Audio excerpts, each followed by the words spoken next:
Is snoring treatment covered by insurance? Find out today on the Breathing Wellness vlog. Welcome to the Breathing Wellness vlog, a weekly video response to some of your questions about breathing, sleeping, and living a pain-free life. This week's question is snoring treatment covered by insurance? So the short answer is, it depends.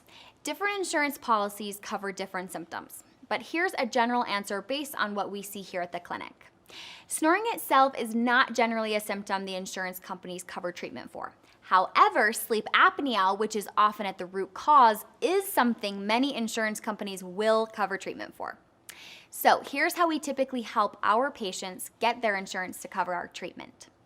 In order to show you have sleep apnea, we'll perform a sleep study. This is a simple at-home monitoring device you can take home and wear for one night, then bring back to our office.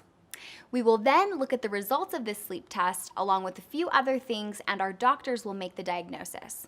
If you have sleep apnea, the diagnosis will be listed, and again, many insurance companies will then cover your treatment.